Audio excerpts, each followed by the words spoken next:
Hi, good morning. We're here with Clair Challenor Chadwick from Cause UK. How you doing, Claire? I'm good this morning. How are you? Yeah, really well, thank you. Despite Good. the wet weather, I'm still there. I'm still going on with it. Sunshine inside. Yeah, quite. Yeah. Being positive. Right, Yeah. brilliant.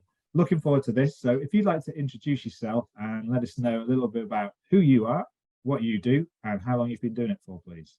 Yeah. So my name is Clair Challenor Chadwick. I am the founder of Cause UK. We've been in business for 12 years. I run my business with my sister and fellow director, Anne, and we provide public relations services and events.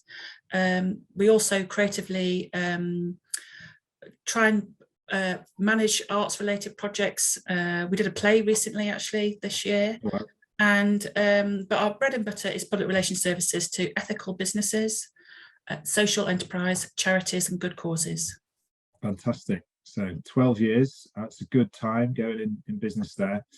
In terms of the last sort of 2 or 3 years and covering the pandemic, what was the biggest impact for yourselves at Cause UK of that?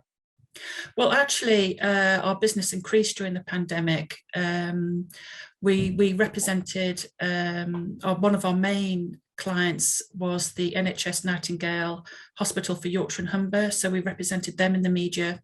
And we adapted just to really support our clients through the pandemic. And, you know, the more public relations marketing you do in downtime, the better.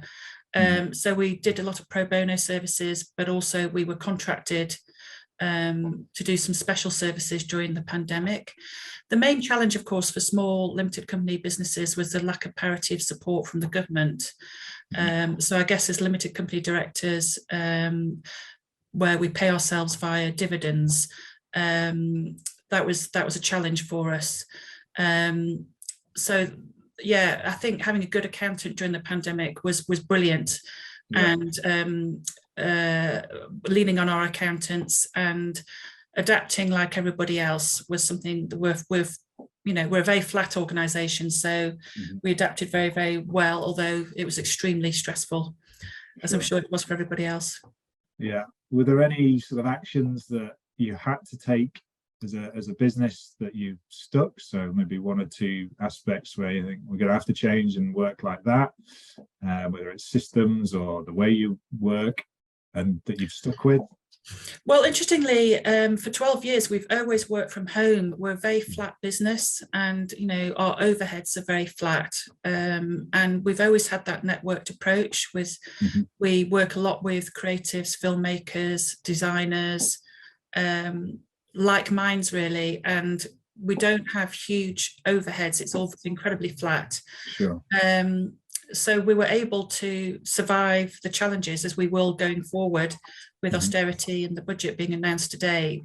Having that flat organisation that hits well above its weight. I mean, we work with all the national desks, news desks, Sky News, Channel 4, you know, BBC, the Press Association, and we don't need offices basically. So that's been a saving grace, because that's a new way of working, which I think a lot of organisations are taking forward.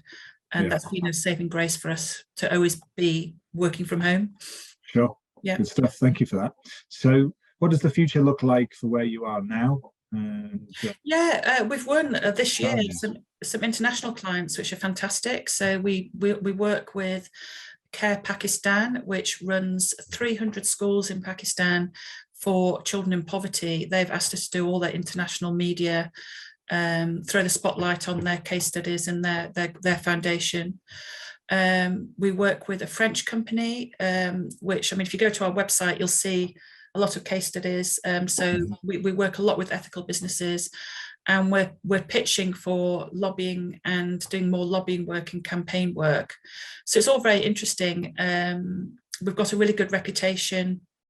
So we're working now regionally, nationally and internationally. So that international bit is something which we've started work on this year, which is fantastic. Brilliant. Sounds exciting. And a lot to sort of look forward to in the future with the work that you do. What do you see as the sort of challenges for your business as you look ahead? So the challenges are that a lot of our clients are charities and social enterprises, and of course they're being hit hard by the current economic climate.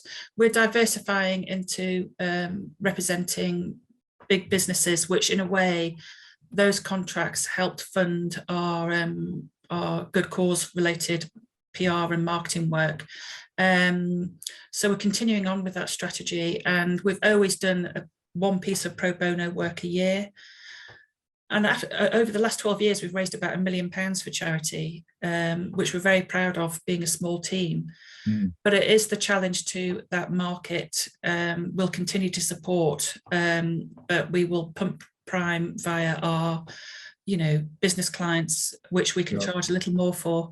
We always try and keep our charity clients on a very flat rate. And I think with austerity, as charities downsize potentially and maybe make redundancies, we're there to fill any gap in a very cost-effective way to keep things moving in terms of communications, public relations, marketing, campaign work, and so on.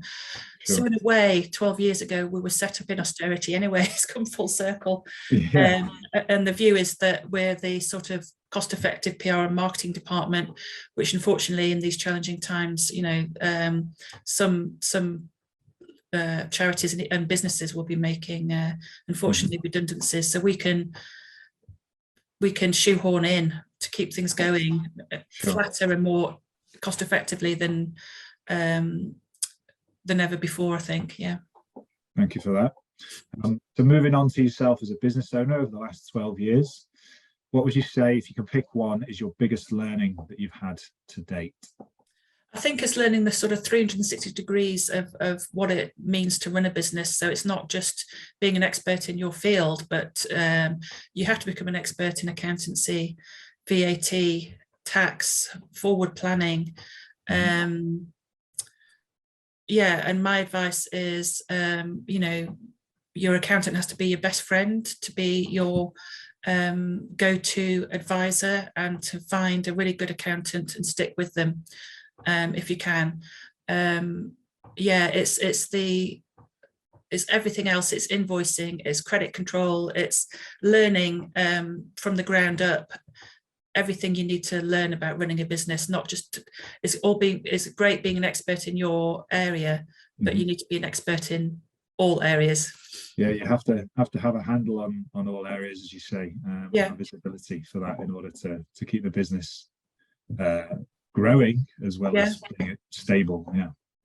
Thank you for that. So you touched on some advice there as well about getting advice from your accountant. Is there a piece of advice that you would have potentially if you were, say, to meet yourself at 18, if you were starting out in the world of business or work, or a young entrepreneur? I think it's things like the one piece of advice which I'm really grasping onto at the moment is that any net profit that you make in your business, you can actually put into your own pension pot, and that offsets corporation tax. And I love that piece of advice. So if you have, no matter how small, a net profit, put it to one side into your pension pot, and let it grow, even a small amount. So it's tricks of the trade, as it were, that benefit you. So, what's the point of working if you're not sort of benefiting your future, really? And I think that's a really good piece of advice. Okay, brilliant. Thank you very much for that. Good share. So what inspires you to do what you do? It could be friends, family, obviously the people that you work with, the charities, the good causes. Any inspiration you'd like to share to do? It's mainly the charities that we work with. For example, we've just worked with Rob Burrow and his wife Lindsay, and we launched a photography exhibition called 7 Stories, and that was we identified and worked in partnership, of course, with the Leeds Hospitals charity, 7 stories of motor neurone disease. 7 is the number, or was the number, of Rob Burrow's rugby shirt. And interviewing those case studies, writing the copy, doing the media launch for that particular exhibition, which is now touring around Leeds City. It's at Leeds train station at the moment.